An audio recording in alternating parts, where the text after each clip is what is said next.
Welcome to my Atari ST nostalgia trip, and for this video I'm going for another Defender clone. It's Anarchy, released by Psygnosis under the Cyclops label in 1990. And there's not much to tell really about this game. It's a Defender clone with some extras and very fast moving. And to be honest, I remember not liking this one very much as a child. But I would say let's get playing and see how I feel about it now. And I've preloaded a little bit of the game with the opening screen stating very clearly that piracy is theft. That is the crime. And yeah, I did the same in the manual. And to be honest, I would say yes, that's true, but so is releasing disappointing games at full price. And Psygnosis were not completely innocent there, to be honest. But in pure Psygnosis fashion, they do have some really nice opening screens. I mean, their games were mostly very much style over substance, and this one I remember to being not really an exception. But yeah, the graphics just look really nice, so that's something to enjoy at least.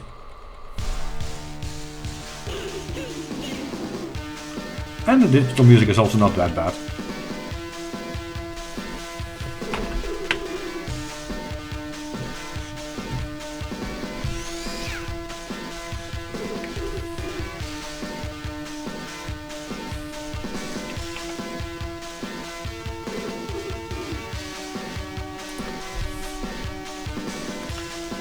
On the other hand, it's not worth listening to for minutes or a long time, so I'm just going to press fire to start, which means we are going straight into the game.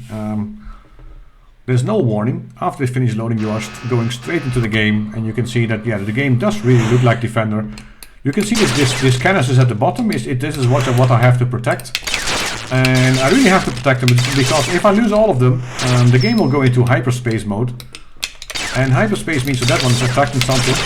And I think that one was called a bouncer. So the rule set of the game is actually quite complex. And I seem to have caught some sort of auto fire. But basically you have to kill the enemies, and they will release some coins with power-ups, and that's the stuff you have to collect. And I think if you fail to collect, they will also turn into some alien. Oh, that was a very bad idea. And yeah, the game is pretty fast-paced. So for a Defender clone, most Defender clones are actually a little bit slower.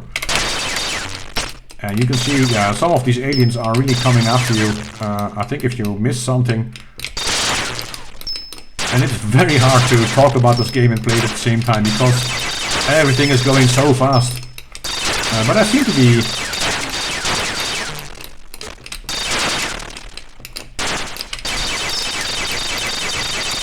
So is this something I collect or what? No, I can't collect it. Yeah, you can see these aliens now bouncing around and coming to me, which... I did... This is a really nice power-up. I mean, it looks nice anyway. I think that one was a bouncer. Or... They have certain names. They are... Oh, and I seem to be losing some of my upgrades as well.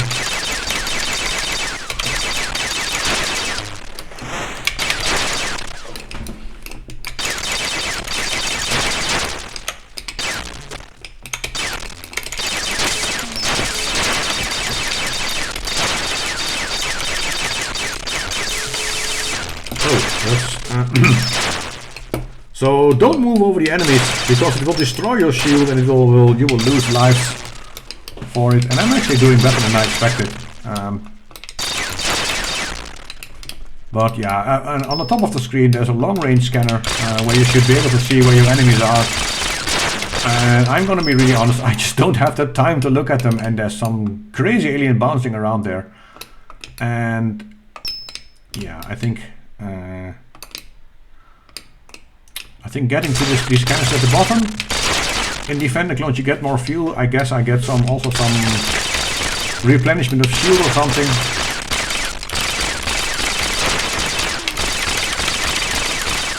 And oh, I completed a level. How about that?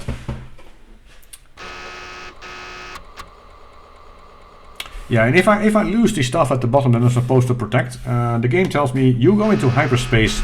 And the screen turns red, and basically it means you are getting into a position where you are just attacked over and over and over again by so many aliens that you are almost certainly going to die.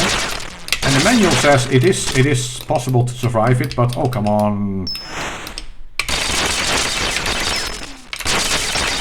And I think you have to also get the upgrades before they reach the ground, and it's actually quite... Oh come on!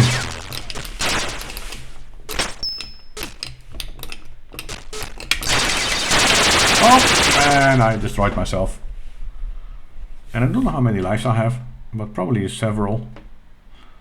And every time you die you get this nice... Well, I say nice, but you get this animation screen looking at the aliens. And actually, okay, you only have one life, so if you lose your shield, it's game over. That was a very short game, even if I surprisingly got past level 1, which I never did a lot. And to be honest, all these upgrades in the game, I can't remember which is which, because I'm gonna have another go in the meantime. The manual has a lot of gameplay instruction about all the upgrades you can do, and it's like a certain color with a letter in it, and it tells you exactly what upgrade you have. But the problem is the color palette, the way they chose the color palette makes it very difficult to see. It makes it very difficult. No! It makes it very difficult to actually see what... Oh, and I have some alien chasing me. I have already annoying ones, which is actually... I think I will not get past level 1 in this one. And you can see there's only a certain speed you can scroll. And I'll explain later why that is. I'm trying to get some gameplay in first.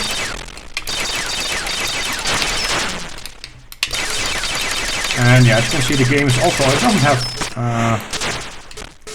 I guess it has a bit more depth than these... Oh. I guess the gameplay has a bit more depth than the standard Defender has.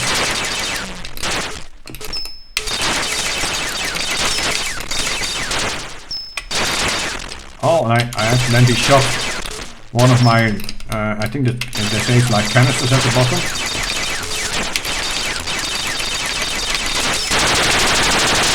And I died already. This is how I remember my gameplay usually. Yeah, but I don't know, the color palette makes it very hard to see which aliens is which. So basically I end up firing like a lunatic. And this is the whole game. I mean, this was a fully priced game, and it looks really nice, but I think it gets boring pretty quickly, to be honest. And ST Action, in their review, they praised the really fast, smooth scrolling in the game, and I know it looks nice. I mean, this like nice scrolling with this parallax effect, it has a nice look to it, but to be honest, it's not really scrolling actually. It's just what the programmer did is basically store 8 pre-shifted screens into memory, and it's just yeah, changing between these 8 screens, which is it's a clever but very simple trick. But it's also the reason why the background in this game is just so repetitive and simple. I mean, basically the background repeats itself every 16 pixels. And it also means the only graphics actually it has to move, the ST has to move in this game are the sprites. And the sprites are all, I mean, most of them are only, most of the sprites are only 10 pixels high or something.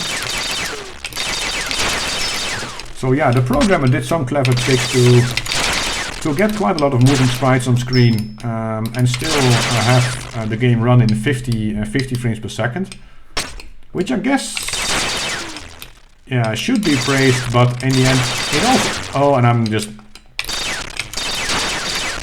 seem to have got some auto fire, and I shot a lot of stuff that I was supposed to be protecting.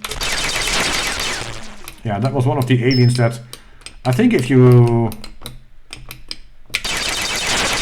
don't catch something and you wait too long to pick it up, one of the upgrades, and they send some of sort of one of these bouncy aliens, but I'm not sure. I can't remember the alien I can't remember the manual to be honest. But yeah, this parallax scrolling is not really scrolling. It's just switching between screens, which is something you can, if you want, you can even do it in basic, because switching between screens is actually just almost instantly. It doesn't take time at all because the CPU doesn't have to shift any graphics into memory. They're already there. It just has to point. It just has to point the shifter. There's something there. Yeah, but I don't... Because of the solution he chose for the scrolling, it actually means the movement, especially when changing direction, feels kind of unnatural. You don't really get the feel for it. So I think that's what kind of put me off at the game. I really like games where you get a real feel for the gameplay. You feel like, even simple as it is, you get a real feel for the gameplay, and I don't... That game, this game just doesn't do that for me.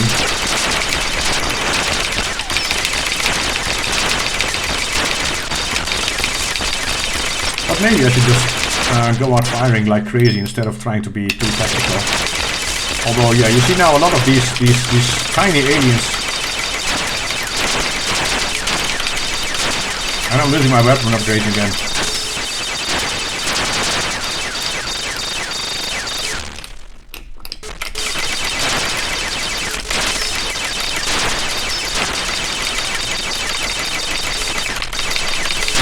Oh, no. Instead of firing it, I was touching it, and I'm thinking, should I have another go, or should I just acknowledge that as a child I could never get to grips with horizontal shoot-em-ups, and regrettably today I still can't. And